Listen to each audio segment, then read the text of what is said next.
This is the original esport racing game. This is iRacing.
This season marks a new beginning. Witness the raw power, iconic sound, and pure speed from the historic Lotus 79. Experience the competition and glory days of early 80s open-wheel action. Watch as drivers wrestle these ground effects cars into submission. Drivers will face off wheel to wheel. For some, it's a chance at redemption. For others, an opportunity to make a statement. All sharing the same goal, to be crowned champion. Who will be victorious tonight? The Lionheart Retro Series presented by Butt Kicker starts now. Tonight, the Lionheart Racing Series pays tribute to one of its most beloved members, a proud Canadian who was taken from us far too soon. It's Thursday night, and we're live on the iRacing Esports Network tonight. Round 17, the penultimate race of the Lionheart Retro Series presented by Butt Kicker, the Patrick Taylor Memorial Grand Prix at Motorsports. Good evening, I'm Jason Galvin, joined tonight by Sean Ambrose, gave the banker the night off. I'm Jed Yamin calling the shots, along with cameras from Dougie Beard, and this is the Sim Experience Countdown to the Green, a Canadian Tire Motorsports Park. What an event this should be.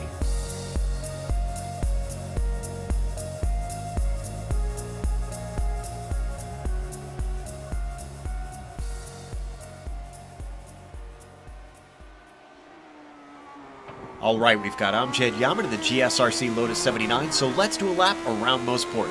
Coming down to turn 1, you can tell right away that this track is both bumpy and fast. Be careful not to get too wide at the exit or else you'll spin the car across the track and smack the wall.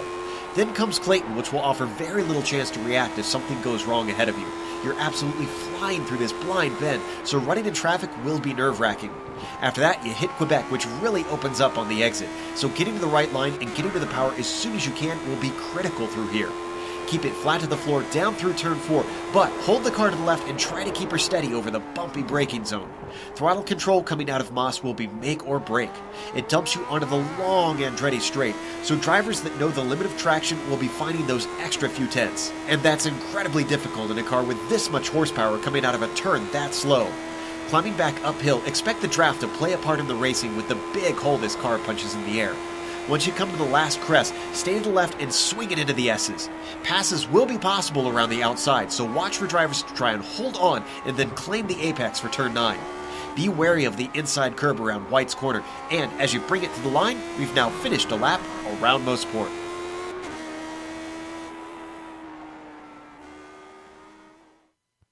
And welcome back from that lovely preview of this beautiful track up here in Canada, folks. Yes, we've come north of the border here in North America today for this almost 2.5 mile course, 10 turns, 3.957 kilometers. You know, the low downforce car that is the Lotus 79 will have challenges here, Jason. The drivers don't really get much of a break, and the lack of, any real chicanes keep the drivers very busy, very active, and the lack of any real significant runoff could bring big problems, especially when we get out of turn 1, up the hill and down through Clayton. That runoff there has been collecting drivers, since 1961. Moss Corner, let's face it, you get it right, you get it wrong, you get it wrong, you're going to get it real wrong. There's no just kind of getting it wrong. It's trouble down there. It's trouble for everybody, but it's awful fast too. So a lot of opportunities to get a pass coming out of the second part of Moss. The Andretti Straight, that's where we're going to see the drafting, the greatness that is the slipstream of the Lotus 79. We're going to get to experience that full force today. Top speed up the hill, down the Mario Andretti Straight, of course, then to the S's, and of course the final turn, White's Corner, which, presents its own challenges. Jason, car gets very, very evil coming out of White's, and there's no runoff on either side, to the left or to the right. It's wall, and tarmac in the middle, and that's where you want to be when you hit the start-finish line. Yeah, when the NASCAR series decided to start making their way in real life north of the border to this track, it's White's Corner. For as much rah-rah that Moss gets and what a calamity that can be, it's been White's that's created all of the dramatic moments for the biggest racing series in the world that come up to what is now affectionately, or maybe unaffectionately, known as Canadian Tire Motorsports Park. And Sean, did you know where the name Motorsport came from? I really don't. I'm gonna let you tell me and the fans. I'm open for an education on this one. I did not know there was a story behind that. So Mosport, or as everybody has come to call it, Mosport, which is incorrect, and I think that a lot of that comes because of Moss Corner, which is completely unrelated to the name. But Mosport is a portmanteau of the words motor and sport. What is a portmanteau, you may ask? That was my big question. Yes. It's just a combination of two words to make one. Basically, shortening two words into one for convenience. So Mosport is short for motorsport, which I thought was interesting. Okay, I'll take that. That's a good explanation. I figured that you would. I did. Want to remind everybody this is the Sim Experience Countdown to the Green, brought to you by our great friends at Sim Experience, the team behind the AccuForce Pro V2 direct driving steering system, of which, Sean, I got mine in the mail yesterday. You have no idea how excited I am. I heard about that. Did you? Okay. We're on social media together. That's true. That's a good point. Yes. By providing unparalleled realism and the most advanced tuning features on the market, the AccuForce provides a significant advantage to any sim racer. It also makes for an effective training tool for real-world drivers. For more information on the entire Sim Experience ecosystem, including the GS5 seat, the Stage Series motion system, and the SimVibe software, head to simexperience.com. Promo code for 5% off of the SimVibe software is SimXLion. Thank all the sponsors that make the great broadcasts here in the Lionheart Racing Series happen throughout the year. Let's take a look, why don't we, here with 2 races left in the season at the championship point standings. And somebody cue the Happy Trails song, because Ryan Otis is checked out of this one. 167-point lead over David Clymer. There was a chance that Ryan Otis could lose the championship, but it required Ryan Otis to make 0 starts the rest of the year. So, to my knowledge, a green flag for Ryan Otis will officially begin the championship celebration for the Oregonian. David Clymer, comfortably locked into second right now. It would take a pretty rough couple of races here, combined with probably a pair of wins out of the following drivers to unseed Clymer from second. But the big battle right now is for that final podium spot. Paul Jenkins, Dustin Wardlow, Sage Karam, Mark Cohn, all right there within 19 points. And remember, double points at Auto Club next week in the season finale. And that means that Mardi Gras Mall and Chris Lanini probably also are not necessarily out of the battle to move up into the third spot. It's going to be something awfully fun here to watch during this one as we take a look now at our team standings for the season, presented by our friends at Plasma Tracks, plasma-tracks.com. Holiday season coming up. Not sure if you can still get it in time, but it can't hurt to go look. Trust me, if you're like, man, I got a motor racing fan who wants Plasma Tracks would be a great gift for them, go check them out, plasma-tracks.com. Raven Motorsports Black. Happy Trails doesn't even properly apply to what they have done to the team standings this year. It'll be back-to-back championships for Raven. The Ryan Otis, James Paulson, Dustin Wardlow team has obliterated everybody else. And second place, NLR Sim Racing has to feel pretty comfortable as well. But again, the battle for third between Firefly and Riding Shotgun's primary team there as well. And finally, the Butt Kicker Rookie of the Year awards. And right now it is Mr. David Clymer. And he has a comfortable lead over Paul Jenkins as well in the Rookie of the Year competition. So those are the things that we are keeping an eye on here as far as points go. So we close in on the end of the season. And so we take a look out on the track right now. They are qualifying here at Canadian Tire Motorsports Park, or Mosport, as we have discussed. And right now it is Ryan Otis who has a pretty comfortable gap on Alex Saunders, a little over 0.3 of a second. That's a little surprising. Those two had a whale of a battle a couple of weeks ago in round 16 at Laguna Seca. It was just a phenomenal battle to watch between Otis and Saunders at Laguna Seca, as Sage Karam had completely checked out. Of interesting note, Sage Karam is not in the room right now with 3 minutes left before qualifying, and that would also throw a wrench into the points battle that we have talked about. Sage, with his 5th win of the year at Laguna Seca, jumped up to 5th in points. Had a pretty big run there. He is also short the maximum total of races, as he has started just 12 races so far. So he is going to end up short of the total no matter what, which is mighty impressive had he ran the entire season. And of course, he had some things like real life races get in the way, so nobody's going to hold that against him. But at least I hope nobody's holding that against him. But had Sage been able to run those other 2 races, he's probably right there with Ryan Otis in the championship battle.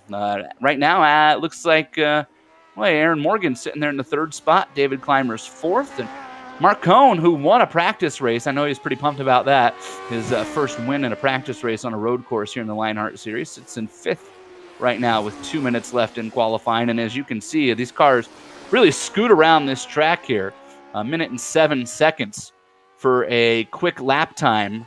And so a lot of these drivers probably waited a little bit in the session to see if the track would cool off a little bit before going out. So there are still some drivers who can take some laps. As you look at Frank Bieser's car come across, and Bieser's currently in the 14th spot now. A little bit surprised to look down at the bottom there and see Dustin Wardlow and Finian also kind of struggling around there in 17th and 18th. That's very unlike either of them. That far down. Jason, don't really fast guys like you in a Dallara IR18 get around here in just over a minute? Isn't it like 102s, 101, something like that? If I recall, we were down in the 101s maybe at one point. Yeah. Like light on fuel on the button. We could maybe dip down into the low 101s. It was intense getting around here in the Dallara.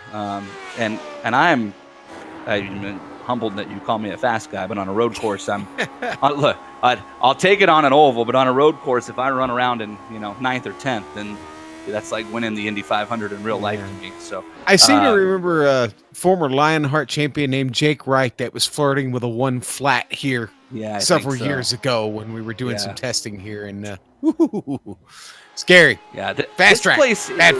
This place is wild. I love this place in this car, and this is the first race that the Lionheart series has run the retro cars here.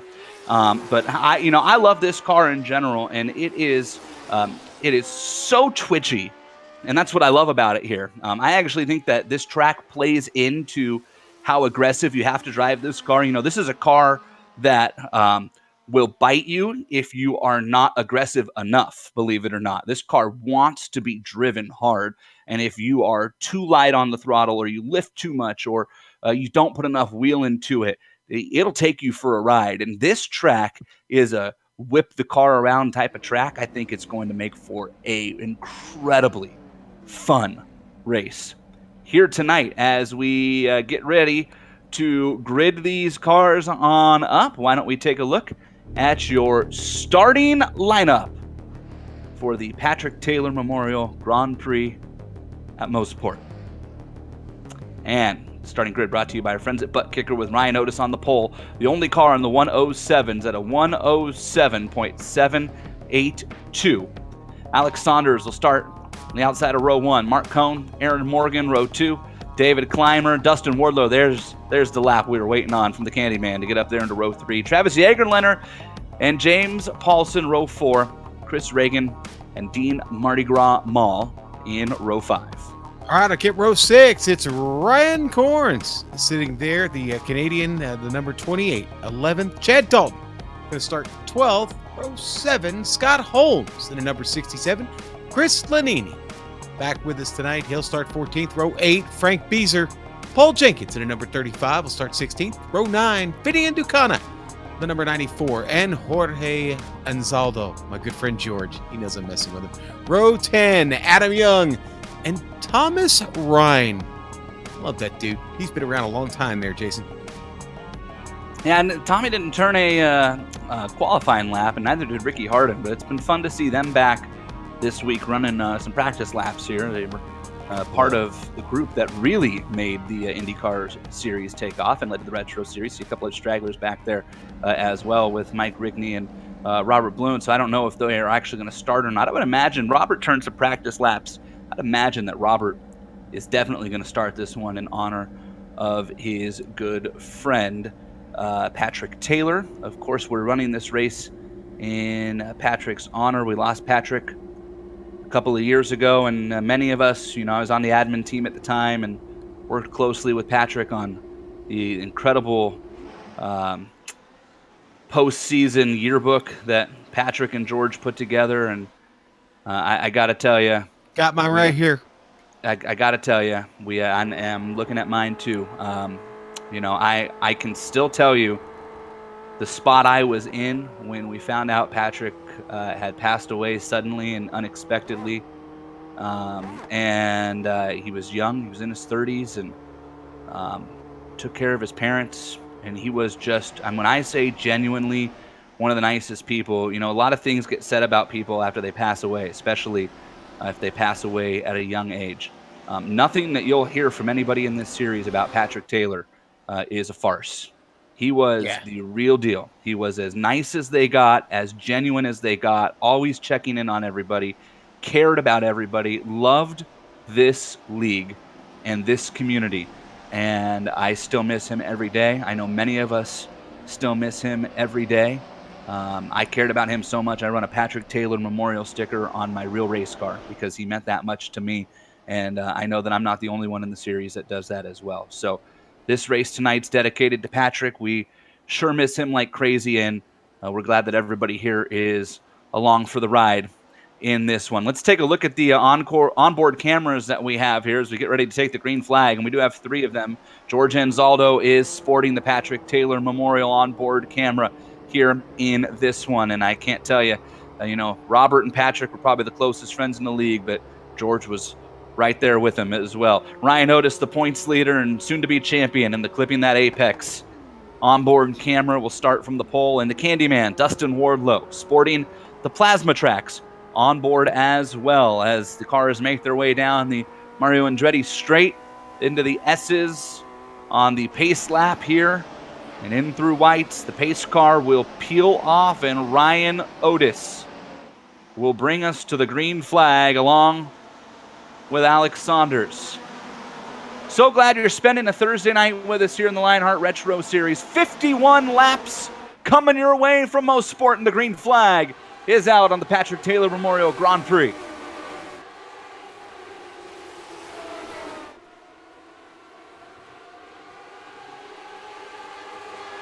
Looks like everybody got clean through turn 1 for the first time. We head down the hill through Clayton. This is where it can get dicey if you get wide off of Clayton, because there's no runoff there in the sim like there's been added in real life as they make their way through down the hill past Quebec into the left, and the first time into the heaviest braking zone of Moss. And it's Otis fending off Saunders right now. So we look back through the field, and so far everybody doing a great job here on the battle for third. Coming up the Andretti straight. This is Mark Cohn and Aaron Morgan side by side. Cohn on the inside. And the Watchman from Northern California is going to get the position. Mark Cohn into third on the opening lap of this one. He was feeling awfully confident after practice this week, and it shows here on lap number 1. Ryan Otis, your leader, as they cross the stripe for the first time and begin lap number 2. And things happen quick around here, Sean. They certainly do, but fortunately all the drivers have managed to keep it on track here so far. Starting to spread out just a little bit. Paulson's picked up a spot back there. Mardi Gras Mall's picked up a couple already. Travis Jagerliner, though, didn't get a great start in this one. He's dropped to P10 already after starting 7th tonight. Biggest mover on the opening lap was Ricky Harden, who did take the green from the back up 4 spots. And Finian Ducania is actually already, looks like off or out. Or he just not take the green flag. I'm showing him here as he's already lost 5 spots in a lap. So I don't know if Finian had an issue on lap 1 that we missed at the back of the pack, or just simply chose not to take the green flag. Finian is on the track. Let's take a look at the battle for the lead. And here's Alex Saunders to the point. Drafts around Ryan Otis. Yeah, it was all about slipstream right there. Just getting the advantage to the inside. Did go back and check in on Finney, and he started from pit road, so that's why he is so far back here to start this race. Boy, and Alex Saunders, as soon as he got around Ryan Otis, was able to open up quite a gap right away. You wonder, Saunders really has nothing to race for here because he's missed so many races and he's not in the points. Ryan Otis has to know that the championship was effectively over when he took the green flag, and he's normally a very conservative racer. Got trouble. Somebody off. Is that Aaron Morgan and Moss? Aaron Morgan is off in Moss. And that's going to end Aaron Morgan's race, I believe. It might here, Jason. It doesn't look like it was very good. He just got in. Looked like getting a little bit hot. And he did stuff him all the way up into the barrier there. As soon as he got off sideways there into the grass, it's a pretty heavy hit with the left front of this race car, and it crinkled the ring pretty good. He did tow, and he has disconnected. So Aaron Morgan is the first victim of Moss Corner here at Motorsport. And after qualifying so well in the 4th position, is out of this race on lap number 3 as we have began the 4th lap here. And Saunders has opened up a half-second lead on Ryan Otis and then some. Marcone comfortably in 3rd right now, and especially with Morgan out, has really no pressure from David Clymer. Clymer is feeling the heat a little bit, though, from Dustin Wardlow. That's what I'm watching. I'm watching the Candyman right now. He is riding up on Clymer, and Clymer's got all he can handle in the mirror right now. It's a full of the Dwarves Lotus 79.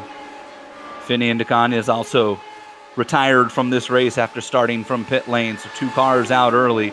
Wardlow's got a big run, but he's not going to be able to make the move as they head into the S's and whites for the completion of the 4th lap here.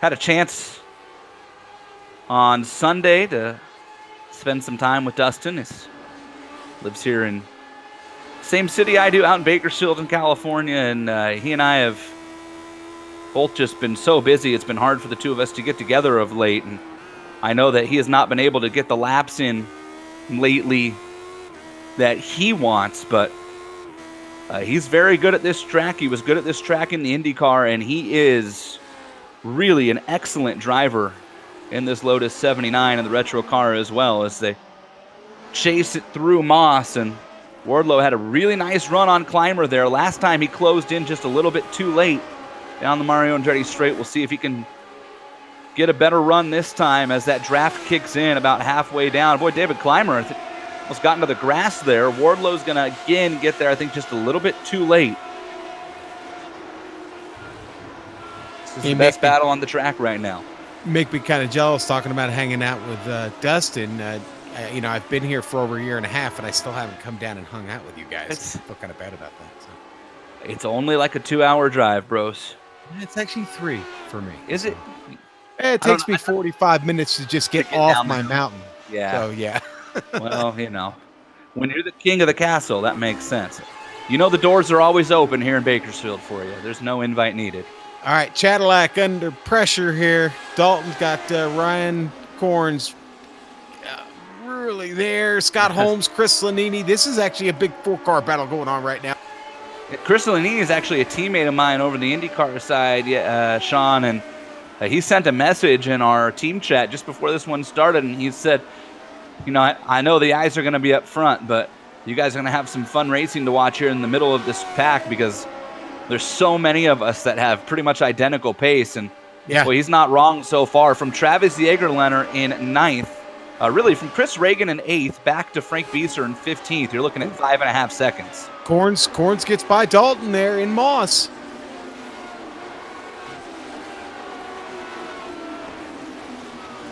When immediately Corns opens up a little bit of a gap, and Scott Holmes and Chris Lanini are both poking around as well. Make a move down the front straight's really difficult here. That's the one thing about this track. You really have 2 passing opportunities. One of them is into Moss, but you've got to be there. You can't send it late or you'll just wreck everybody.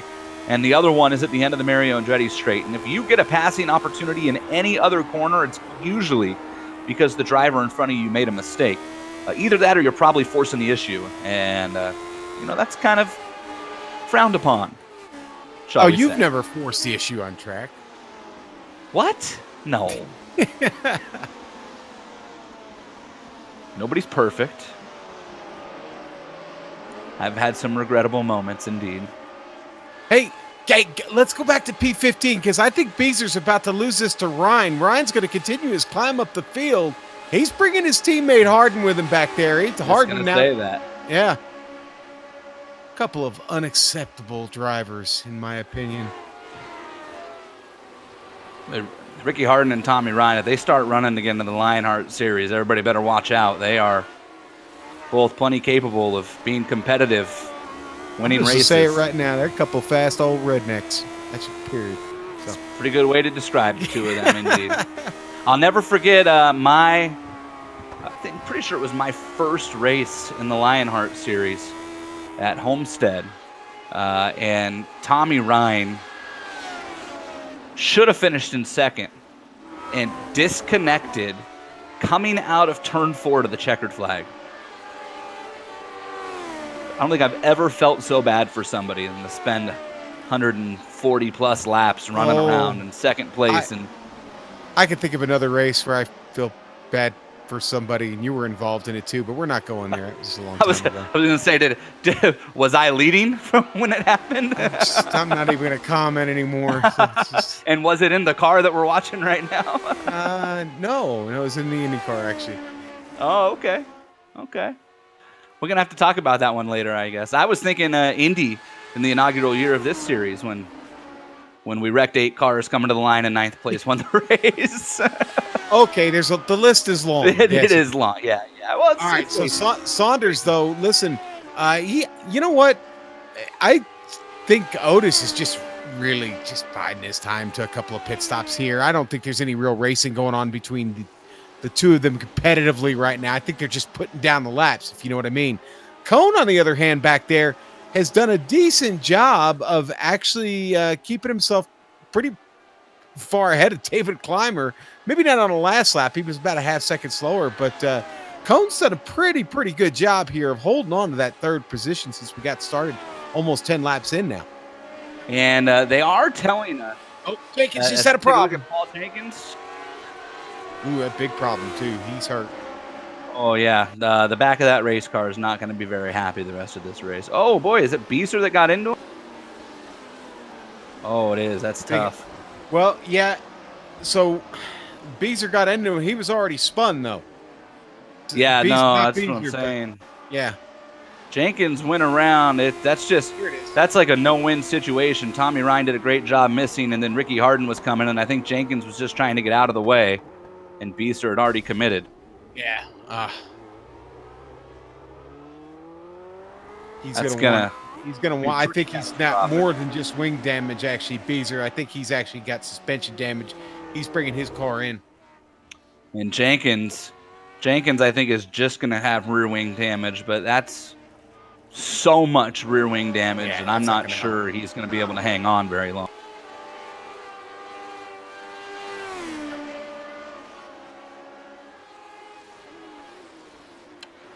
Battle for 6th right now, James Paulson and Mardi Gras. Down the Andretti straight. Will Dean Maw make a move? He's peeking.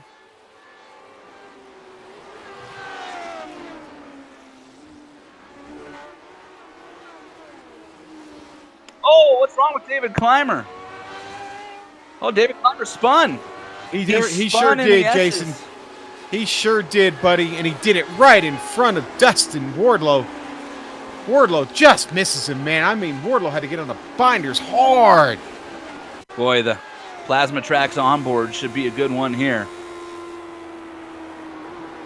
Great job by Dustin, man. This is great racecraft here. That car could have broke either way. He guessed right.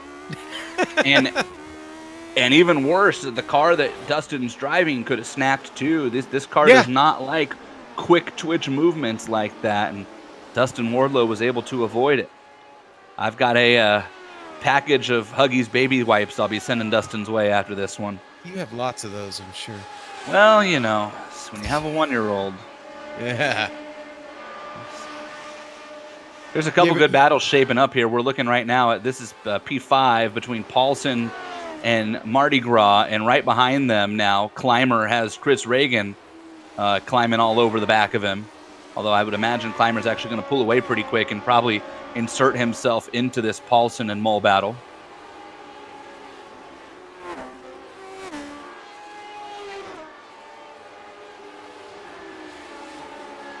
He's getting ready to say before the incident's starting picking up there. Sean, 51 laps, 125 miles. They tell us the pit window is somewhere between 24 and 25 laps which would then take us between 48 and 50. Yeah, that's what they said. Now, the last couple races, they've said that, and a couple drivers have been able to stretch it and make it a one-stop race. So we'll keep an eye on that as we close in. And believe it or not, we're already halfway to said pit window because, well, we told you things just fly here. They do. They do, yeah. A couple of cars, though. We know Beezer had trouble. Did we see what happened to Adam Young? Adam's been in the pits for 2.5 minutes. I don't recall. I did not see what happened to Adam Young. Trouble. Adam Young is disconnected now, so whatever happened to Adam Young wasn't very good.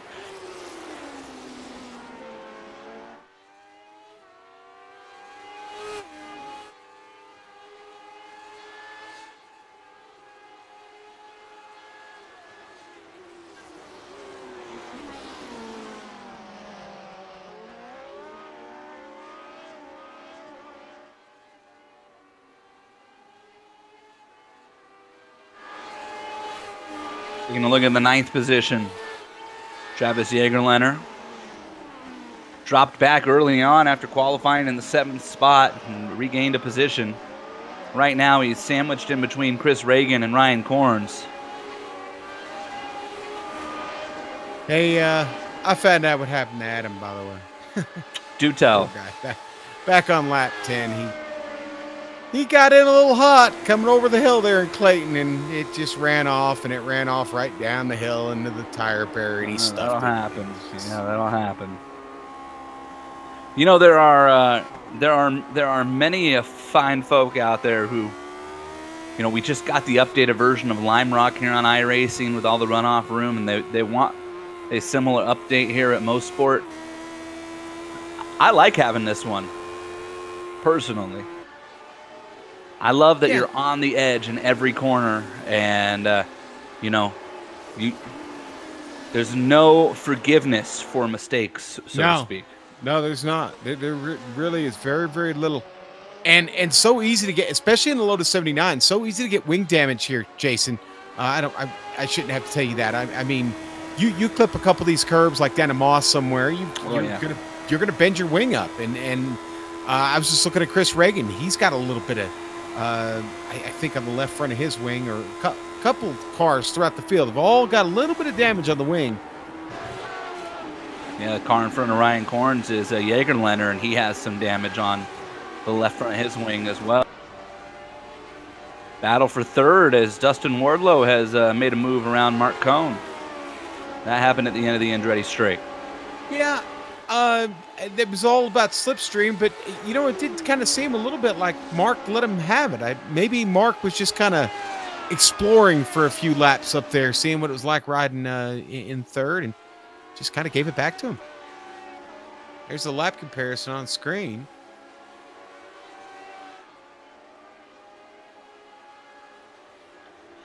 Candyman has been almost pretty consistently the third best car on the track. Yeah, Mark Cohn, you're right. Talk about that. Yeah, well, hey, no, I'm Maybe not we going to should be talk the one. about the Candyman much longer. Maybe we should just be quiet. Should we move on? Well, Yeah, we're looking at Alex Saunders and Ryan Otis right now, so that's a good one. Ryan Otis, by the way, just dipped into the 107s. Both drivers have done that a couple of times. Both cars that time around go 108s. 108 flats. Look at the lap comparisons here, and you'll see. Yeah. Basically traded shots. You do I all the math right there, and it's almost a wash. Yeah, it really is.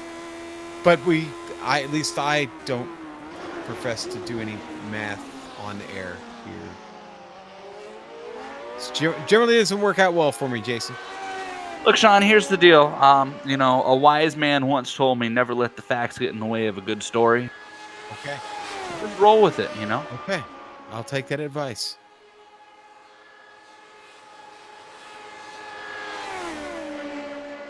Dustin Wardlow has really opened up that gap from Mark Cohn, and that's about 1.5 seconds now.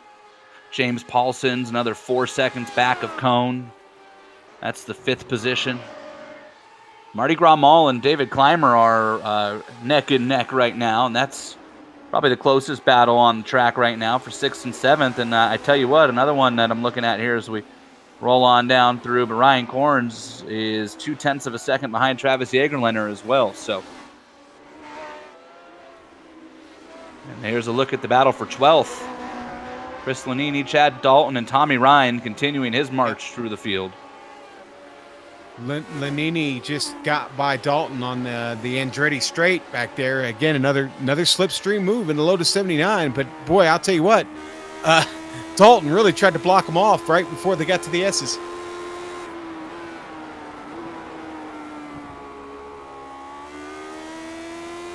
Tommy Ryan started this race back in the 20th spot, and his teammate Ricky Harden in 21st. Both gained 6 spots, the biggest movers in this one. Robert Bluen, by the way. And while things are kind of calm, if we can maybe jump back to Robert. He's just cruising around right now in the 23rd spot. He's up 5 spots. He's running his race. Doesn't have a lot of pace, but I can tell you right now that this race for him is as important as any race on the schedule.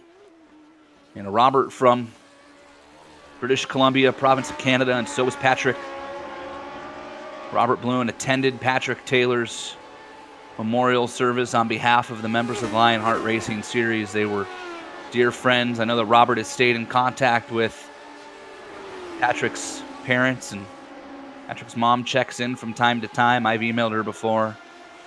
What a wonderful lady. I'm sure this one means a lot to Robert just to be out there turning laps in honor of his buddy. You know, in the pre-race, George had written, oh, we got a battle for the lead here. Finally, they're back to going wheel to wheel. I'll go back to that.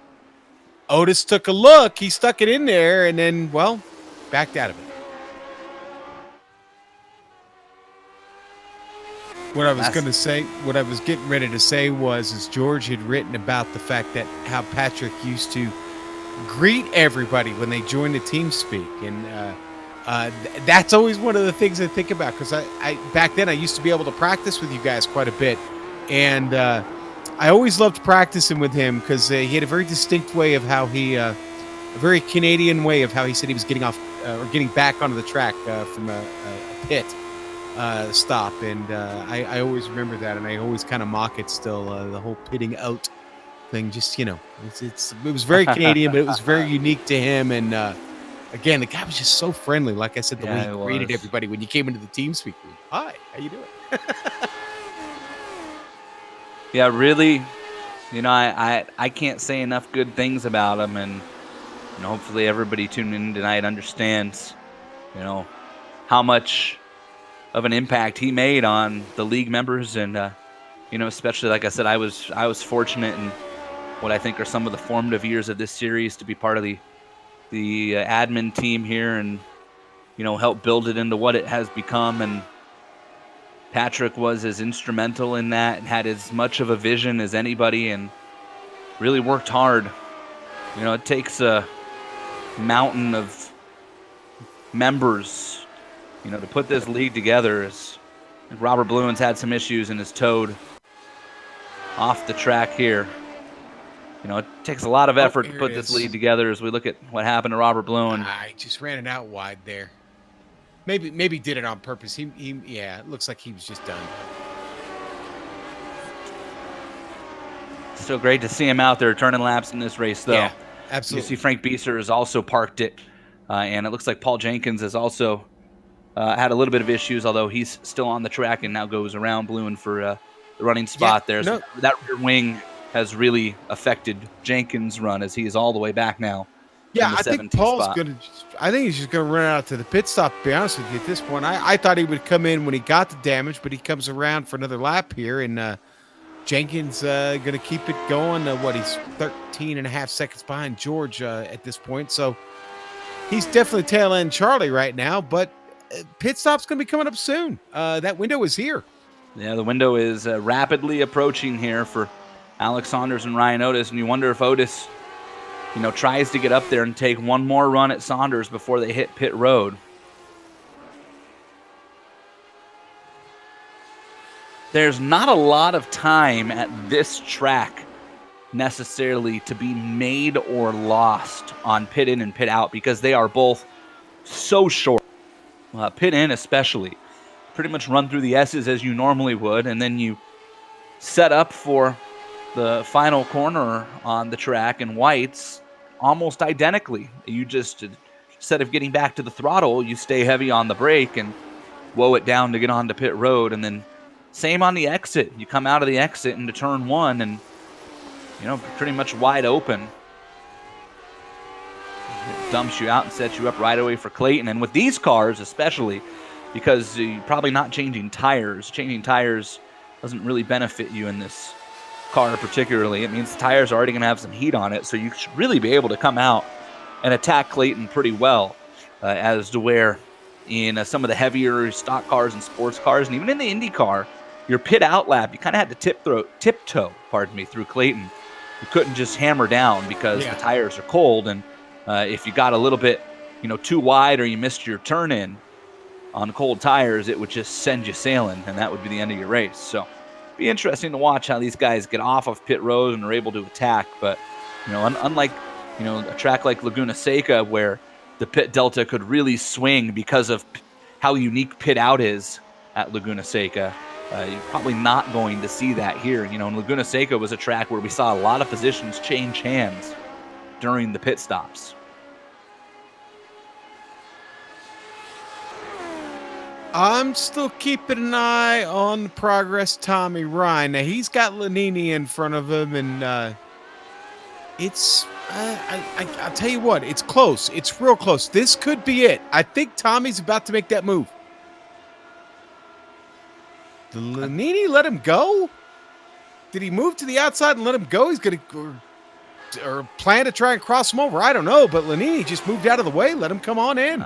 Chris is a gentleman's racer and always has been. He's one of the cleanest drivers in the league year in and year out. So it wouldn't totally stun me if he saw Tommy screaming up through behind him.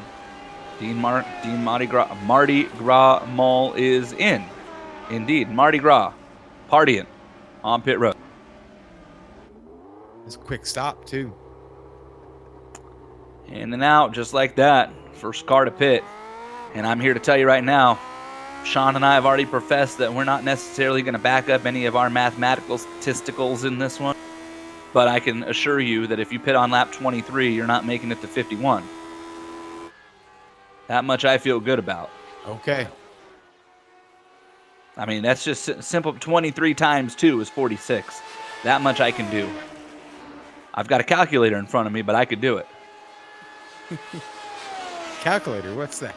We still have those? They still make those? Well, no comment. Oh, there's actually one in your computer. That's right. And the Telefono has one as well. Taking a look here at the Candyman running around in third. Mark Cohn is not giving up on Dustin Wardlow. I'll tell you that. Not at all. I haven't given up on watching the battle either, to be honest with you. And Cohn's going to take a look. Cohn's going to get him. Dustin got a little squirrely there on the outside. That car twitch you talk about. He twitched. And Mark Cohn back into a podium spot.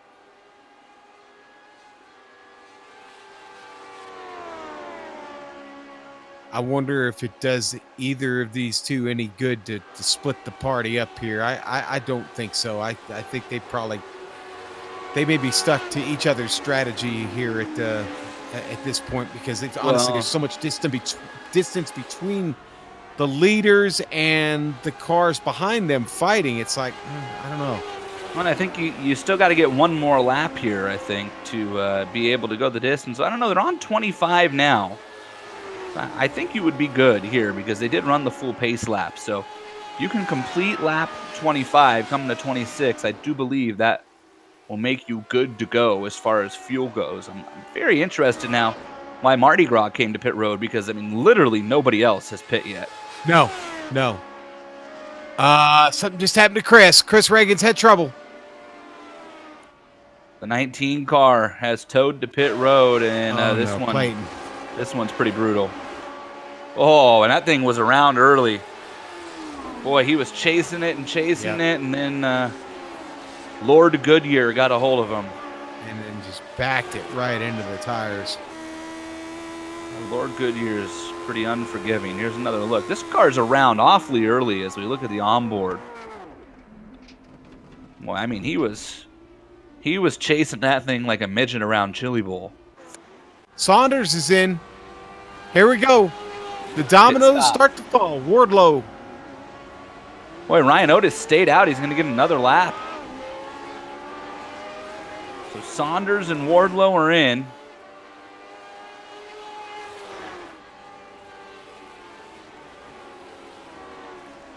Tommy Ryan just pulled off, came on in also. Ricky Harden following. And that's it for now. Wardlow out.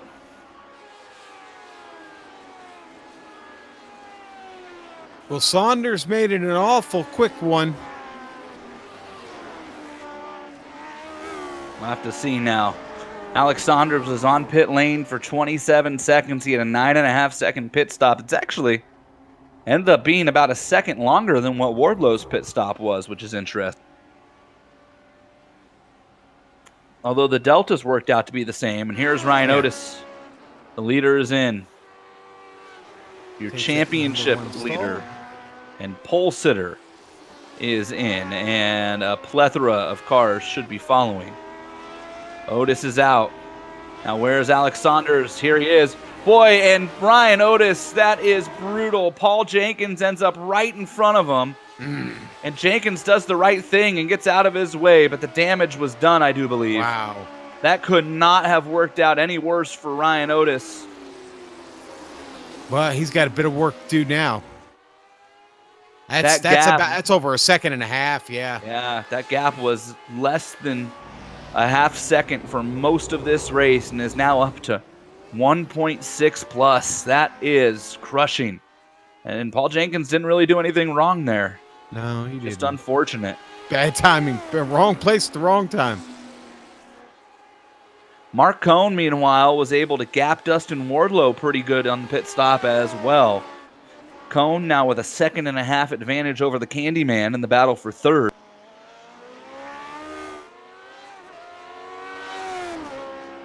Oh, Chad Dalton's had trouble. I saw he was fighting with Ricky Harden. And Chad gets off at Clayton. We got a replay of it. I don't think he hits anything. Chad was coming off of pit road. And remember the one thing I told you about coming off pit road on fresh tires? But the problem is he tried to run it in there side by side and stay ahead of Ricky Harden, and that backfired. Yeah. Did a great job keeping it off of Lord Goodyear, though. Yeah, it really, really was. Excellent save. Ricky certainly didn't do anything wrong there. He was racing his line, trying to get through Clayton just the same. But that was close for Chad. He lost a lot of time to Ricky.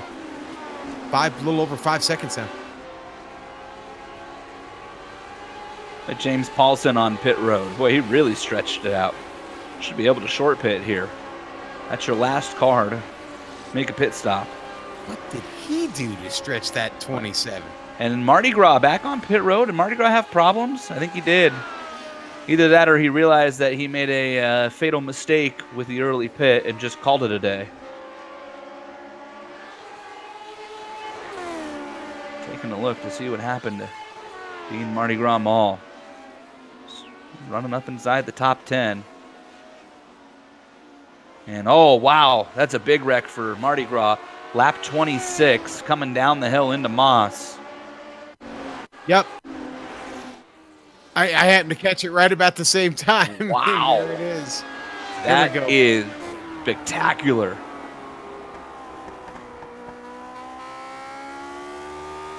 This one's going to hurt. Double check your Hans device, folks.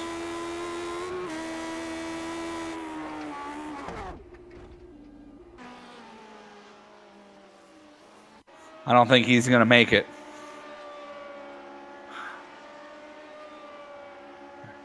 A big hit for Dean Mardi Gras Mall. That's a tough way to see his race come to an end from a top 10 qualifying spot to the tire barrier on lap 26.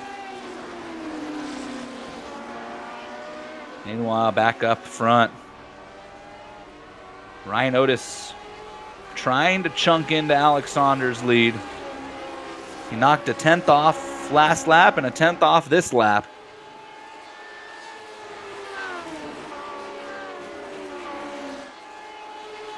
At the pace we're going right now, Ryan Otis would catch Alex Saunders on about the white flag lap. That's not going to get the job done. I like what I'm seeing here out of P6. This is going to be an intense four-car battle. Ryan Corns leads it right now. Scott Holmes for Jagerliner, who's about to lose it to Tommy Ryan. Tommy's very nervous. He wants that spot. He tried to take it going into the S's. He backed out of it. Look for him to take a swing at it this time, next time they get to Andretti. As long as he can stay close to him here going down in a Moss, I think Tommy's going to have a shot at this.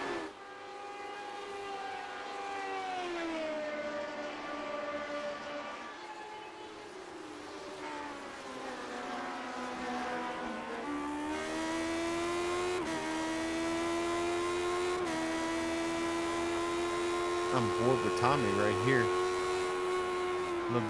I love this one. You can see the speed of the drivers, and really gives you an idea, just a real good sense of speed and what it's like getting down in a Moss like that. And here, we'll see if he can really pick up any slipstream. I'm afraid he was a little bit too far out of it there to get a legitimate run. Now we're at the top of the hill, rising just a little bit more, and he's going to run out of track here before we get to the S's. This is a great group here. Corns, Holmes, Jagerliner, Ryan. Tommy Ryan gets around Travis Jagerliner. He's going to have a chance to pick up 2 more spots pretty quick.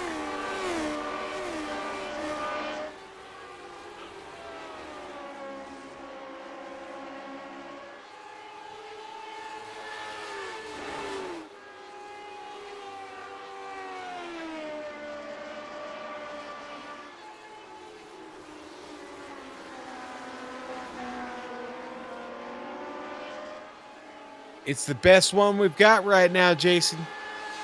I was just checking up front to see if Ryan Otis had made any more progress, and in fact, it's gone back and forth over the last 2 laps. So you're not missing anything up there. Same with the battle for third, or what Dustin Wardlow was trying to turn into a battle for third. Right now, he and Mark Cohn are running pretty identical lap times as well.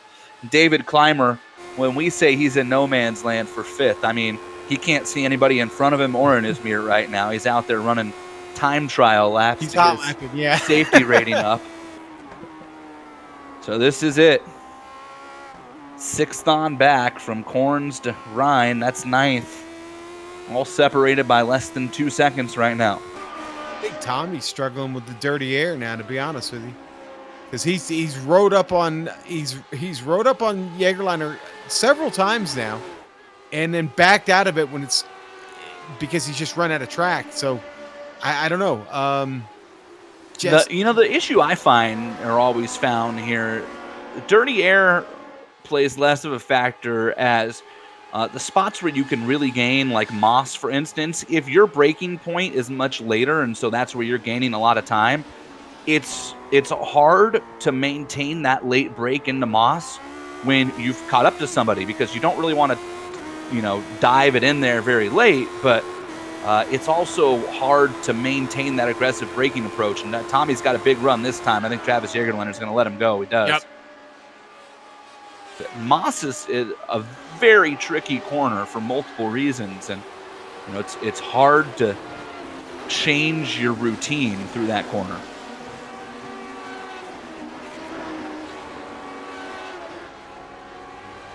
Well, there was an update on, I just saw Chris Reagan in the Lionheart Discord chat said that he runs an Oculus, and his Oculus blacked out on him, which is why he had that crash when he did. So, unfortunate timing there. Okay.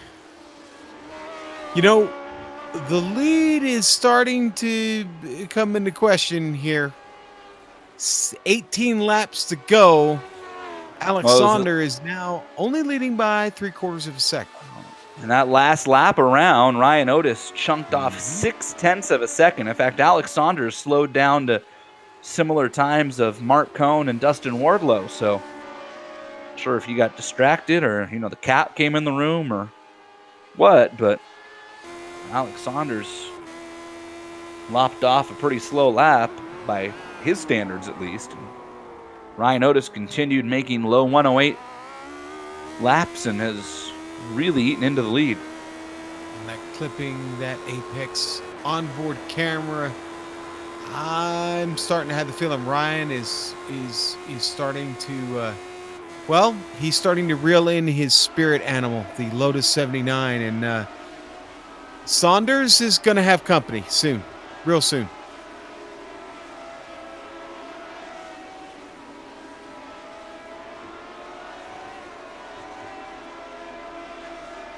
I can't believe how much the rest of the field have literally fallen off at this point. I mean, Cohn is, 23 seconds back from Ryan? They have decimated this field, and honestly, traffic hasn't even really been a factor for them that much at this point. So it's been pretty impressive to watch these guys most of the season, really, and Sage Karam runs as well. George Sandman, there's another, by the way, super fast driver that we're missing in this one on road courses, but they are just, when you use the term alien, it's fairly appropriate for some of the drivers in this series. Still lobbying for I want a shootout road course series. Ryan Otis, Alex Saunders, Sage Karam, Adam Blocker, George Sandman, Jake Wright, retro car, 6-car shootout, fixed setups that are handed out 5 minutes before qualifying. What do you think, Sean? Can we make that happen? Yeah, I don't know, man. We got to talk to George. We got to sit down, roll up our sleeves, and get to work on that. Right. 10-lap shootout. 10-lap shootout, 6 cars. Random track and setup every week that they don't know about until right before we go live. Let's make it happen. That sounds like an off-season series. Those six with only a few minutes to prepare would put on, I think, some of the best road course racing we've ever seen. On board the Patrick Taylor Memorial camera there with George and Zaldo. The battle, it's still this one that we've been referring to here for a bit now, actually since the pit stops. Corns, Holmes, and Ryan. Aside from the lead, this is still just as intense as it was almost 10 minutes ago. And Travis Jagerlander has kind of dropped off the back of Tommy Ryan after letting him go. And Ryan's about to set up another driver for a move here, slowly, patiently, but Scott Holmes better watch out. This could be an opportunity here out of Moss. Tommy Ryan, I like that line he took was real good. He went wide to try to get the run off, although it didn't look like he got a real good second half of Moss. We'll have to see how the toe works out here for Ryan down the Andretti straight, and I don't know if he's going to be close enough. Yeah, doesn't look like it. I say that. He thought about it for a second, and then Holmes covered him off there. Ryan had the right idea through Moss, though. Take the first half of it wide to get that kind of more angled run off, get the power down sooner. He just didn't get the car to cut. And in fact, I would argue Scott Holmes was the better car through the S's and whites and back onto the front straight. So we'll see if Ryan can reset it. So we've got a battle for the lead shaping up, it looks like. Boy, big time. Ryan Otis is there. Everybody's favorite turn. It's Otis as he gets the inside, down to 1. Wow, look at this. Dig, dig, dig. They're going to go too wide? Oh, this is dangerous. Oh, Ryan, no, well, that's a white line. That was dramatic. I told you Ryan Otis is a conservative driver, but I thought he might throw it away given that the championship is locked up, and that was maybe the defining moment of his mentality changing right there. And if you want to know how this got started, if you back up one lap to lap 37 through Moss, they had caught George Anzaldo to lap him, and George did nothing wrong, but Alex Saunders just caught George in a bad spot and had to back up his corner through Moss, and that's how Ryan Otis closed in. They both got around Anzaldo on the Andretti straight, and now Otis takes another look and pulls back in.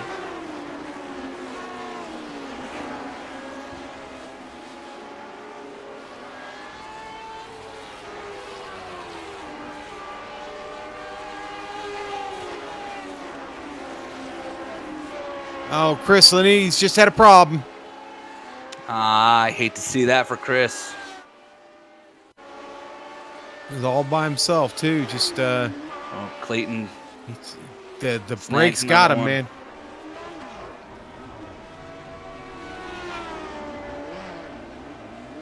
Well, he almost saved it. He chased that thing forever, didn't he? He sure did.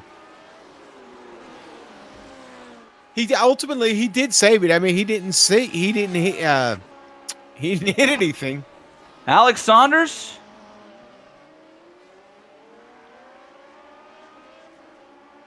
Moss bites the leader.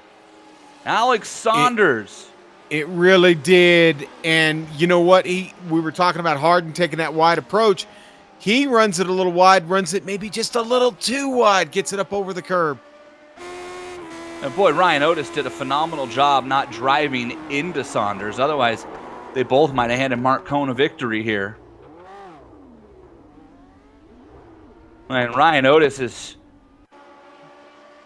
just been gifted this one, it feels like. And checked out. Here we go on the replay with Otis. We'll see it from his view.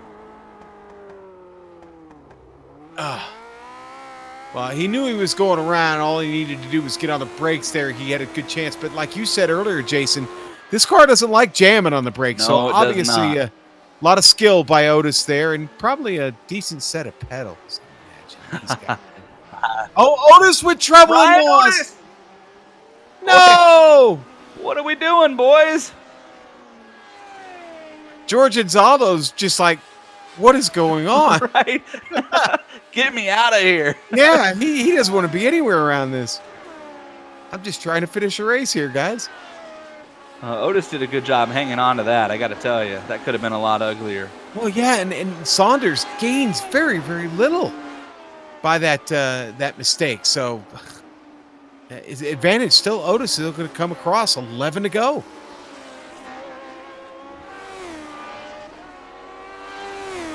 See how much Alex Saunders able to knock off. Yeah, and only got a second and a half back. So Saunders, who lost about 6 seconds, gets a quarter of that back. So he needs Ryan Otis to make another really major mistake here at some point over the final 11 and a half laps that we have left in this one. Battle for sixth. And this is Ryan Corns and Scott Holmes. Boy, this has been brewing for about 20 laps. It really had. Well, ever since the pit stop, these three came back out on track together. They fought a little bit with Jagerliner, and then they dropped him.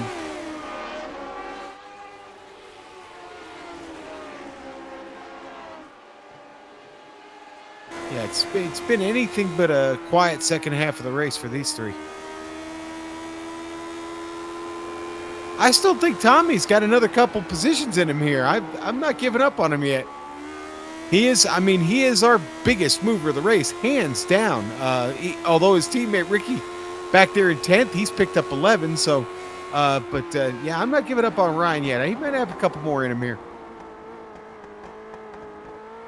So they work their way through Moss and onto Andretti. But Tommy Ryan's problem is he's just not getting the launch out of Moss like he had been earlier. In fact, Scott Holmes is going to have a chance here to maybe poke his nose out on Ryan Corns at the end of this straightaway. At least try to make Corns make a mistake, and here's the move. And Holmes is there, too wide through the S's. Corns gets a run, and that allows Tommy Ryan to reel them both back in as they come off of whites down the front straight. This is fun to watch. I like seeing 3 cars like this. Let's face it, the car is evenly matched. The drivers apparently are very evenly matched here. They've made nary a mistake. Yeah, they're so close that even the slightest bobble would result in a change of positions or pretty dramatic turn of events for each of these drivers, and none of them have done it so far. Boy, Tommy Ryan, that was the Moss corner he's been waiting for. I saw that. I saw the same thing you did, Jason. Here he goes. Gonna go to the left.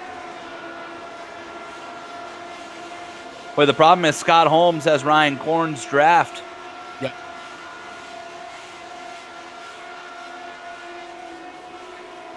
Boy, it doesn't get better than this. Look at Ryan sticking the nose in there, trying to hold the spot, won't do it. And so Tommy Ryan perhaps needs to scribble in his notebook that next time he gets a run like that, pick the lane that Ryan Korns is in. Saw how dramatic the draft affected Scott Holmes' run there, especially as these cars get lighter and lighter on fuel with less than 10 laps to go now. You are missing nothing anywhere else, by the way. We will keep you updated if anything changes up front. Ryan Otis with a 5-second lead over Alex Saunders. It's 20 seconds back to third, and Mark Cohn, who right now has about a 2.5-second lead on Dustin Wardlow. David Clymer is all by himself in fifth, so that's why we're watching this battle. 6th, 7th, and 8th, and even Travis Jagerlander has not completely disappeared from this group of cars here in the 9th spot. So we'll let you know if anything else changes. These 3.5 are the battle. Travis has left himself in a good spot here. These 3 get to tangling. That's 3 really, really good spots for Jagerliner all of a sudden.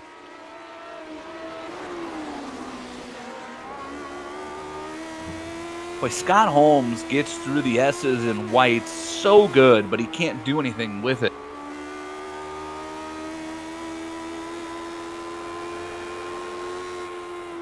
Advantage Ryan Korns in turn 1. Go ahead.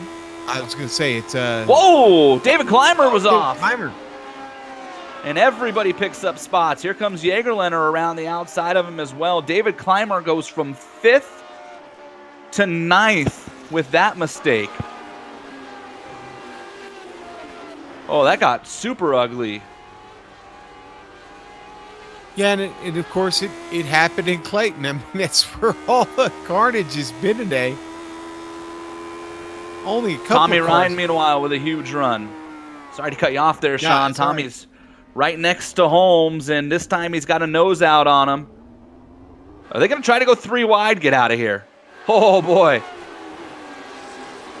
I think Ryan Korns threw a little bit of a block there, and Scott Holmes has to concede the position to Tommy Ryan. Boy, Scott Holmes really wanted to go 3 wide. I mean, everything in his body wanted to go 3 wide, and Ryan Korns said, I don't think so. There's Tommy on the outside there, switching back to the inside here in the black and yellow car, and that was his move on Holmes. But they've traded positions again. Yes, they have. And it happened this time. Coming off of turn 1, Tommy Ryan got a little wide out over the rumble strip. Yeah, watch out! They're still going at it into Moss. Ryan Korns loves this. He's looking in his mirror going, keep at it, boys. Keep going. And there's going to be a lap car here, and Paul Jenkins who's going to factor into this momentarily. Tommy Ryan with another run. Wheel to wheel down Andretti again. Coming to 6 laps to go this time around. Oh, Scott Holmes drifted a little bit, and Tommy Ryan, I think, had to pedal it. Holmes caught a lot of the curb in the first S's. Tommy Ryan really had to check himself. And here's what I'm saying about Paul Jenkins, is Ryan Korns is going to be the first one to catch him. They come down Clayton clean. He's going to be down in Moss, too. We're going to get him.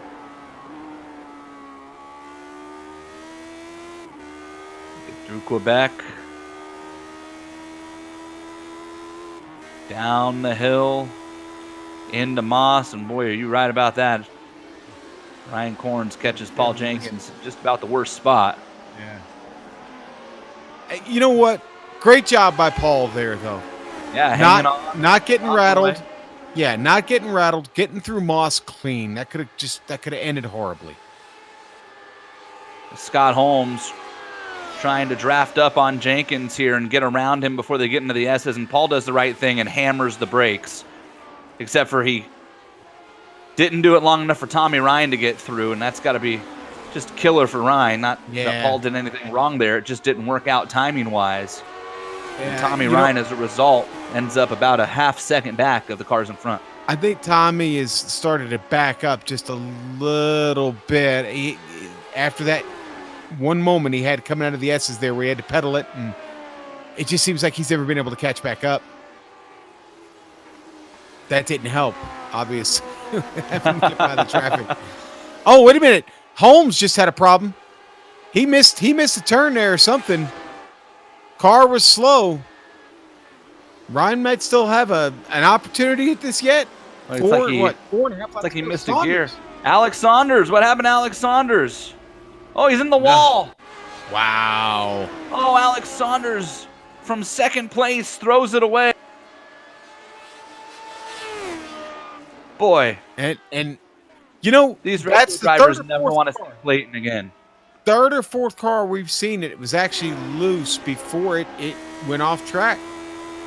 You know, there's a bump in the middle of Clayton there, and the IndyCar gets over it okay, but I wonder if this car with the ground effects, he hit it and the right way there. The suspension's set up, it's just, you know, it's probably, my guess would be that it's bottoming out. If you just hit it the wrong way, it bottoms out, and off you go. Wow.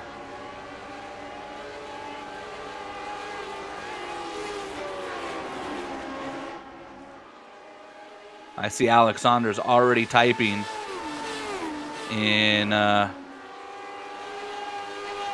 chat on Discord. He said he had some random side pod damage he wasn't sure was from. And I'm guessing that was affecting the handling of his car. So what a disappointing night for Alex Saunders. And all of a sudden, Mark Cohn is looking at the second place finish on a road course, and the Candyman's onto the podium. And if all Candyman's got to do is just take care of business here over the next 3 laps. You just got Corns and Holmes still very much in a fight back there. In fact, that's getting really close. It looks like Holmes is about to set him up here. They're going to come to whites. I was going to say, in fact, Corns and Holmes is all of a sudden a battle for the podium if anybody in front of them makes a mistake. So this went from, hey, I'm trying to finish 6th to, hey, I might get an interview.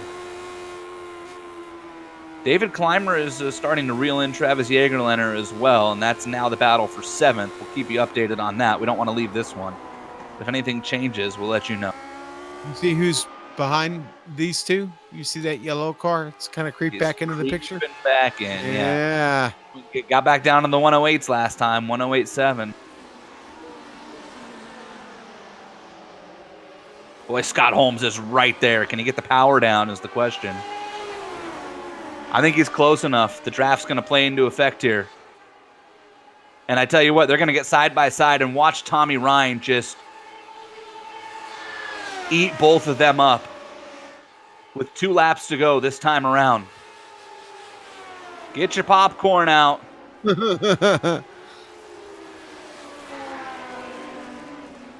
it almost sounded like Scott Holmes missed a shift there. Car jumped into a real high RPM.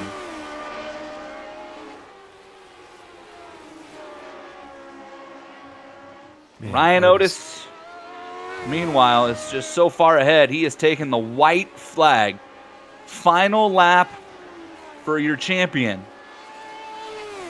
And he will be able to bring it on home for the 3rd time in 2019. Another bad turn there for Scott Holmes.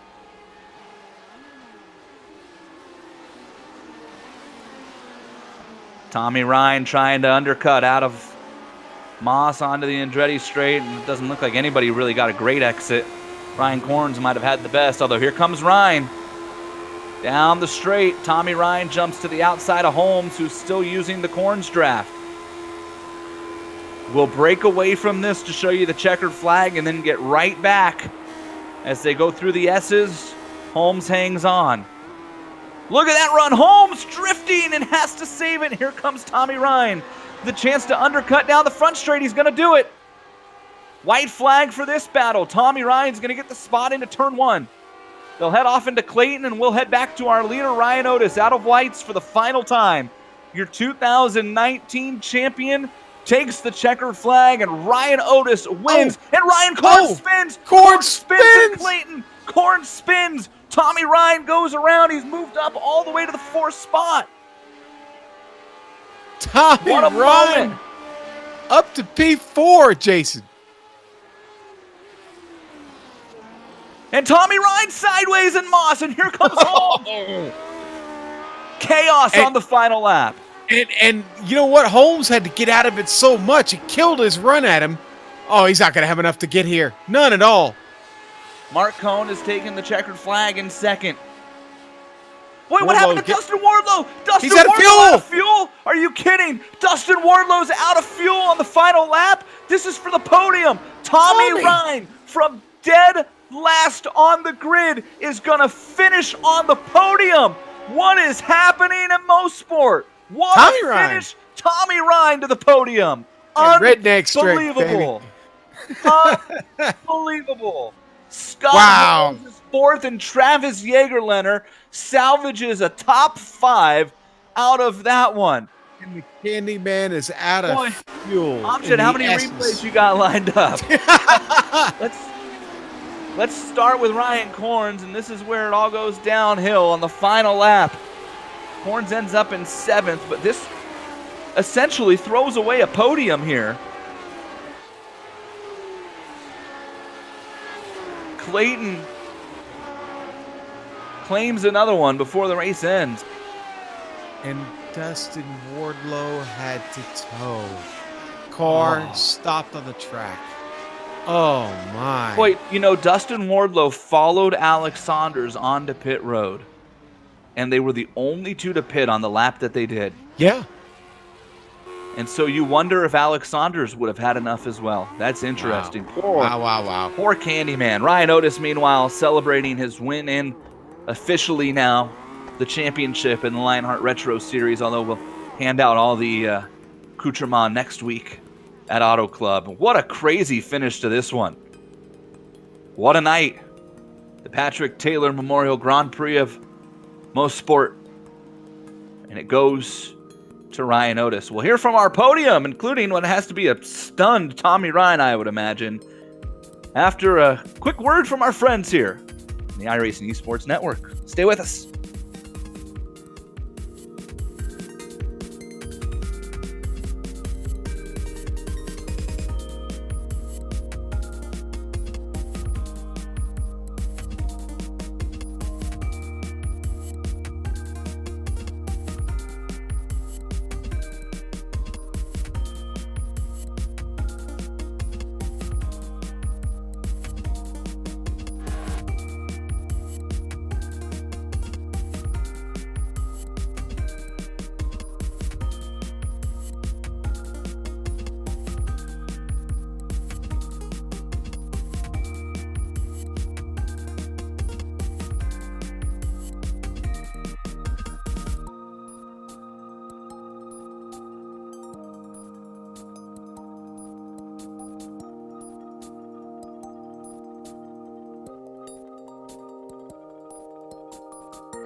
The Sim Pit is an entertainment channel dedicated to the world of simulated motorsports.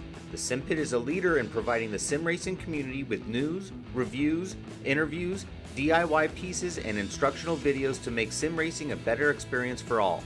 Check us out at thesimpit.com or go to YouTube and just search for The Sim Pit.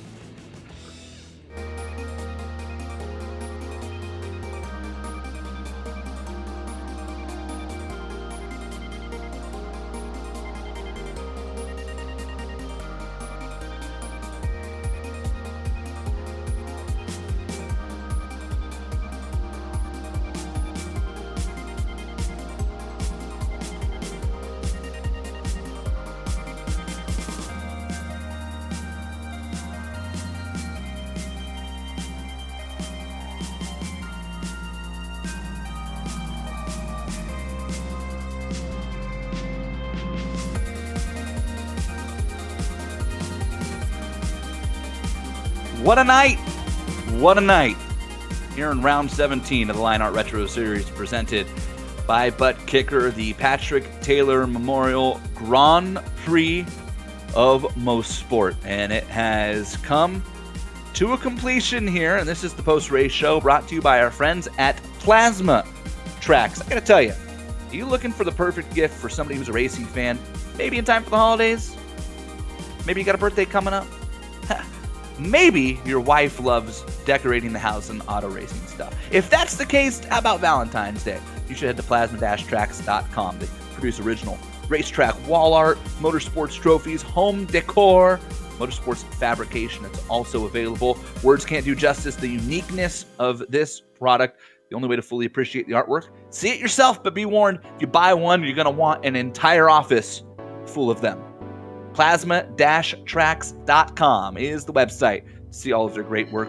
Use the promo code LRS2019. You'll get 25% off of your order. This one is in the books, and it was bonkers at the end. Let's take a look at the race results brought to you by our friends at the Sim Pit, and it's Ryan Otis picking up the win for the third time in 2019, a defining exclamation point thrown onto his championship campaign. The Watchman, Mark Cohn, a career best road course run, comes home in second. Tommy Ryan, welcome back, Tommy. Hope you enjoyed that one. No pressure here, but every one of your races has to be that exciting from this day forward.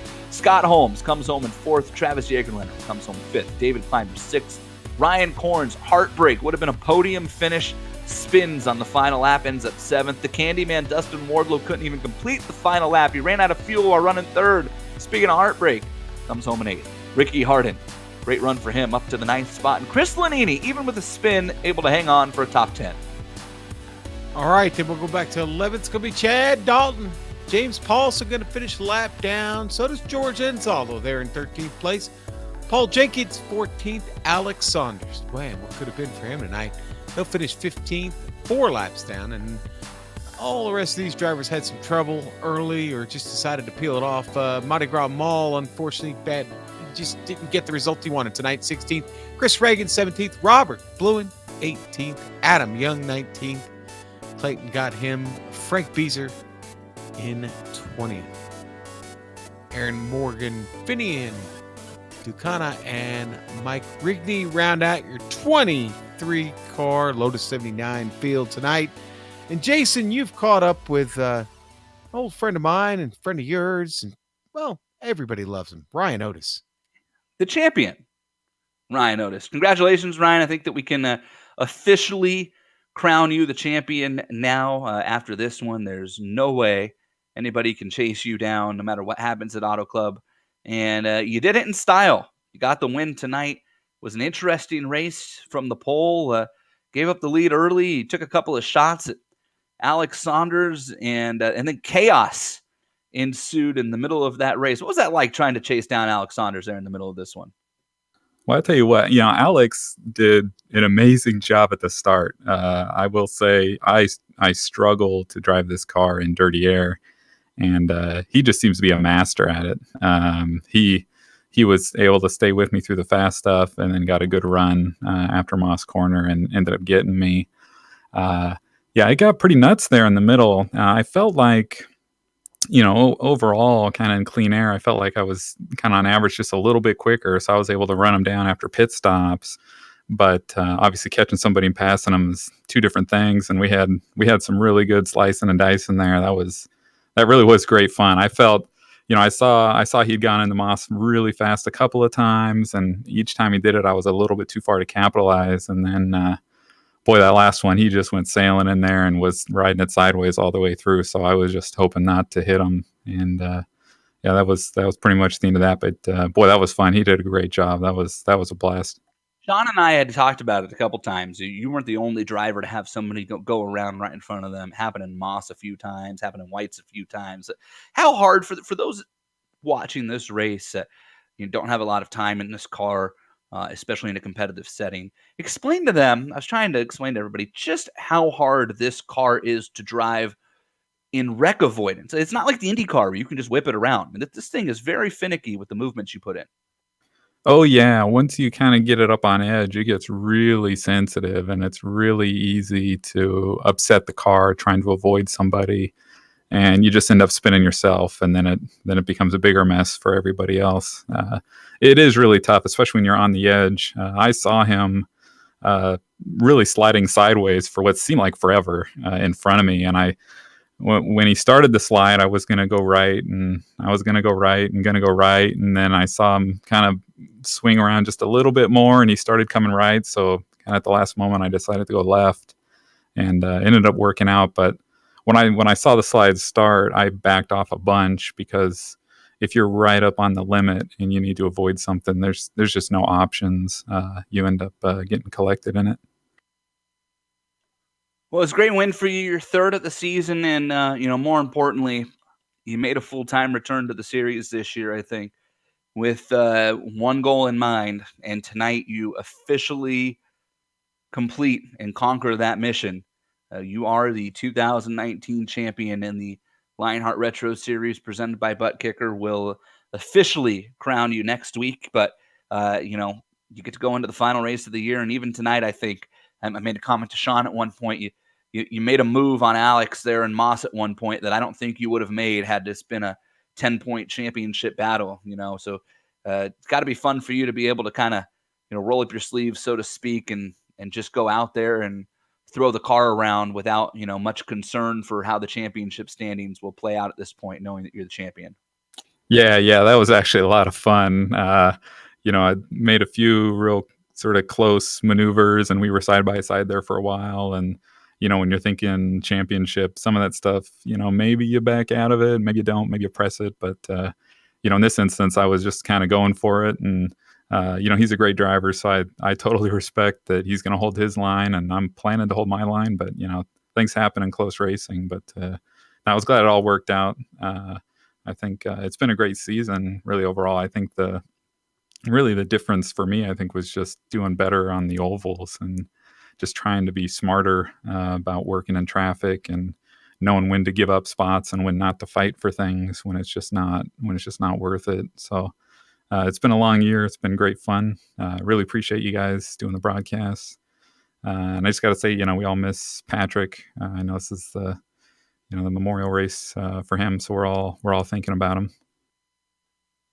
Definitely echo those sentiments. Ryan, congratulations. You're a fine champion of this series. I'm sure everybody over the admin team side of things is proud to have you represent this league as the champion, and we look forward to doing a little more celebrating next week at Auto Club. Oh, absolutely. Thanks, guys. Ryan Otis, your race winner tonight at the Patrick Taylor Memorial Grand Prix of Motorsports. And Sean, I think you've caught up with the happiest man in virtual Canada. I think I have. Mark Cohn you've got to just be extremely elated right now. What a big night. You're going to climb up in the rookie standings, and you finished on the podium in a road course race here in Canada. How are you feeling right now, buddy? Second place on a road course? Are you kidding me? This is unbelievable. I just cannot believe this. Yeah, well, I mean, we talked about it in the pre-race. You're in the thick of this battle for Rookie of the Year. You're just a few points behind Sage Karam going into this. Jenkins You were only, 19 points behind him going into tonight. Obviously, this is better than you expected. Did you ever imagine this would work out for you tonight? No way, not at all. Just I was practicing like crazy because I wanted to do better after that abomination that was Laguna Seca. I did not at all expect to get on the podium. This is on a road course. This is just I really cannot believe it. I just for once I actually managed to save fuel, and then it was just holding on to the end. Yeah. And I I'm in disbelief right now. This is amazing. All right. Well, now it all started with a great qualifying effort. You obviously had put into practice because, I mean, you qualified third in this race. And here at Motorsport, I mean, honestly, qualifying really important. Yeah, I had hoped that maybe just starting a bit later than everyone else might pay off. And then I looked and it was like, oh shoot, the temperature is actually gaining. So I just had to drive like crazy, hope that a lap would stick, and somehow it did. For once, I actually performed well on a road course. All right, Mark, I got to ask you the question everybody wants to know. What watch are you wearing tonight? Oh, I just have this tiny Victorinox that I use that fits under my gloves. All right. All right. Well, maybe it was the question I give me wanted dry. to know then. Maybe, I don't know if everybody wanted to know it. I wanted to know. So there we go. All right. Hey, Mark, congratulations. I can't calculate. I'm not even going to attempt to calculate the points, but you and Saunders are going to be neck and neck now for second in the Rookie of the Year standing. So Thank you so much. And before I go, I would just like to take the time and quickly thank my sponsors. Of course, we got SimLab, Sam Maxwell Customs, Harpoon Design, Crystal Times, and I'm so happy to announce that I now have Z1 dashboard on my car. I've been using Z1 dashboard since I started iRacing, and that was what helped me save so much fuel tonight. And of course, my teams, NLR, Tyler Graff, who supported me so much through this week, and of course, Loud Pedal Motorsports, Brian, Jason, the whole gang. Can't say enough about them. Oh, and of course, Lionheart, GSRC, always love your coverage. all right, Jason, that is the Watchman, Mark Cohn, always capable of a complete interview, sir. I He told is you he was the well happiest studied man in young virtual lad. Canada. Yes, Happiest man the in virtual happiest man in virtual Canada. maybe the Here's most the shocked second man one. in virtual Here's the Canada. second Yeah. one. Yeah. Yeah. Tommy Ryan. Tommy, have you not have you? How many times have you is probably the better question since this race and looked around and gone, what in the world just happened? Yeah, that's pretty much it, man. I was just honestly just showing up here. I wanted to just, start in the back, just kind of pick my way through and just get experience. And the positions kept coming and guys were wrecking and running out of gas. And I was like, Ricky was asking me over our channel. He was like, what position are you going to finish? And I was like, hang on a second. And just put my head down. And I mean, I got lucky a couple times, but yeah, what the hell was that? I think you picked up 5 spots in the last 3 laps, if I did my math right. So, man, that was fun to watch. So, Sean and I, we were on you pretty early. You guys had a lot of pace. You and Ricky both, and then you especially as the race continued on. So, I just got to ask you guys. We're running a little short on time here, but are we going to see more of you and Ricky around? So, when y'all ran with us a couple years ago, that made for some pretty fun racing. Oh yeah, man. We contacted George a few weeks back, and we were. I was getting pretty pumped. I ran a CTC race on Sunday morning in this car, and we used to run that together. And it was like, yeah, man, let's check out this retro thing again with Lionheart. It's just I live on the East Coast, man, so it's pretty late right now. But I was like, it's not every week, so I got the fever, man, after running that race, and here we are. But yeah, we're planning on running this next season for sure. I'm going to be around next week, just try to get more experience and learn how everybody races. I'm still not a whole lot of confidence, man, going into corners too wide and stuff, but I'm ready to dig. I welcome back. personally, I'm sorry, Jason, just real quickly. You're I good. personally thought the effort by you and Ricky was pretty unacceptable. It was So, very unacceptable. yeah. Yes. That's how we roll, man. Welcome back, Tommy. It's good to have you guys back. Really, a lot of fun tonight. Yeah, I appreciate it. I tried to show as much respect out there as I could. Our first goal was to come out here and just have fun and not kill anybody and ruin anybody's race who's raced here all season. And I wanted to mix it up when I could, when I had enough confidence to do so. But just glad we both came out, clean cars and didn't cause any real drama. And plan on doing the same thing next week, honestly, and next season.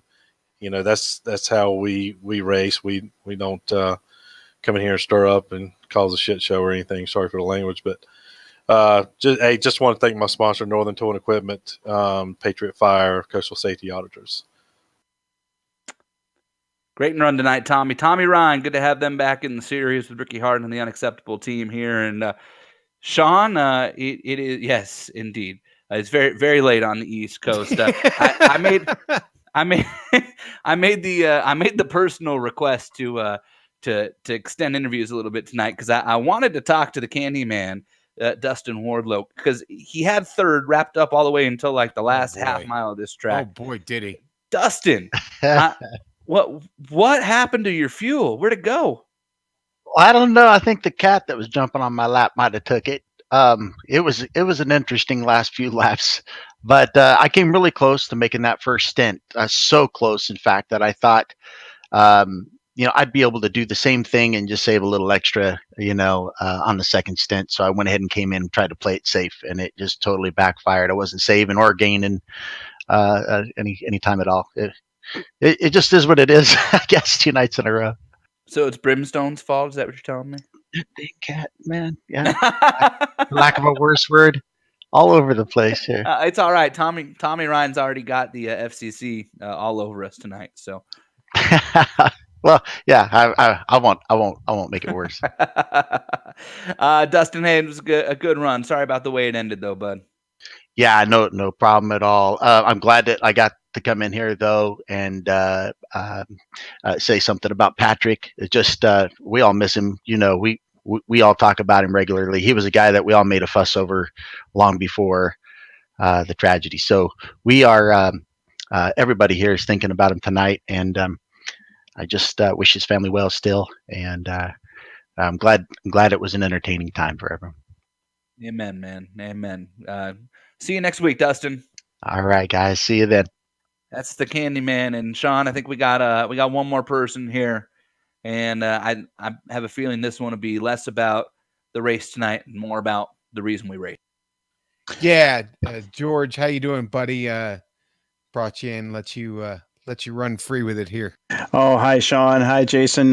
Thanks for the broadcast tonight. Yeah, just just kind of wanted to come in and just say a few quick words. Obviously, this race tonight was to celebrate Patrick's memory. For those of the drivers and everyone out there who may not have known who he was just someone super special and important to the league. He came in as a driver and was just so giving, offered up so much of his time, his energy. Found his way on the admin team and was just an amazing person and helped grow this league. And quite honestly, like set the standard for excellence that we're trying to live up to still. Again, he was that friendly voice when new drivers would enter the league. Is just someone that you became a better person just by knowing him. Just somebody that when you were in his presence, even if it was, online, you wanted to be a better person just because of the type of person that he was. So, yeah, we miss him terribly. It's been 2 years. I still try to keep in touch with his family because we're, as his mom said, we're that connection to their son. So we're keeping in touch with them, and yeah, we just miss him. And it's really special to still see guys displaying the memorial decal on their cars.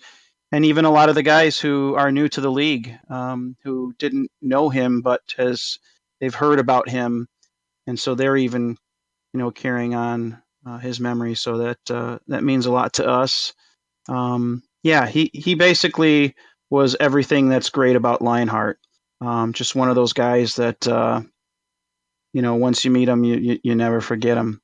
So just we're gonna keep continuing on with the league and everything we do, and we're gonna carry him with us as long as Lionheart's around, and even beyond that. So thanks for giving me that time. I really appreciate it. Sure. Yeah. No, I have a quick question for you now. Are you going to keep Mosport on the schedule, and will that always be the Patrick Taylor Memorial Race? Well, I'll tell you, he really enjoyed this track a lot. Mosport, I think, is going to be a staple for Lionheart for the foreseeable future. Certainly, if we decide to switch things up a little bit, we definitely would continue with a Canadian track. But definitely this one was one of his favorites, and I have a lot of memories racing here with him and just turning laps and just talking. Just a super great guy. I always had hoped to maybe go down to Canada and catch a race or have him meet up with us at the Iowa meetup, and unfortunately it didn't happen. But we'll see him again one day. All right, George. Well, thanks for those words, and thanks to you and all the guys for putting on a hell of a race tonight, man. It was a lot of fun. Count the Retro Series out. We'll see you in 2020, baby. All righty.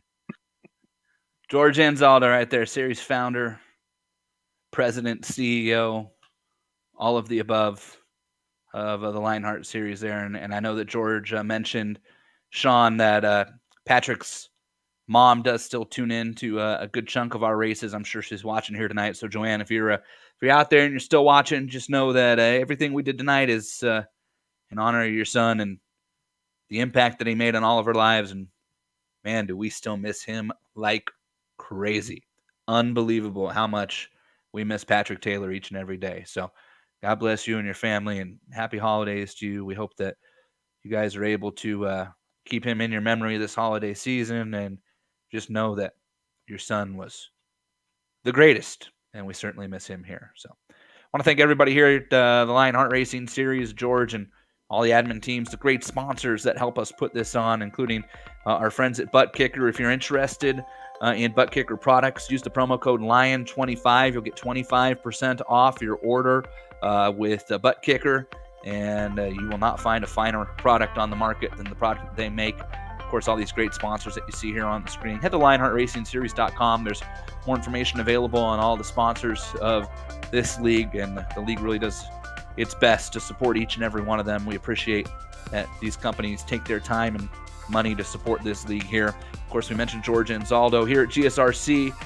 We have some great folks that help us as well. Software and hardware that we use in our broadcast are presented by these groups of people and companies you see on your screen. We want to thank June Lalonde as well, provides some wonderful music that we use. Find out how to get a hold of her for more great work by heading to that web address on the screen right there. Thank the team today. Sean, thanks for jumping in there for Brian. Amjad, Dougie. I'll give Yaz some credit just because he gave me some great inspiration today. He said, Galvin, you're on your own. Really inspired me, Yaz. Thanks for that one. Head to GlobalSimRacingChannel.com. You can find our archive races, upcoming broadcasts. We're on Twitter at GSRC Channel. We're on Facebook at Global SimRacing Channel. I think Sean runs those, so if you want to hassle him over the Texas Rangers not signing Anthony Rendon, go ahead and hit him up there. Oh. I saved that one all night. Our next race. Our next race is next week. And you see there on your screen right now, the IndyCar Series is going to wrap up their season December 18th on Wednesday. Well, the Retro Series will do the same thing next Thursday night, both from Auto Club Speedway. Got some other upcoming races here you see streaming across your screen. Make sure you check out the iRacing Esports Network as well. That's what you're watching right now. Go hit subscribe and all those YouTube channels. Check out all the great iRacing coming your way here in the coming weeks. Until next time, for Sean, Amjad, Dougie, and the gang, I'm Jason Galvin. Remember, Newman's first law. Your brakes are useless when you're upside down. Good night, everybody.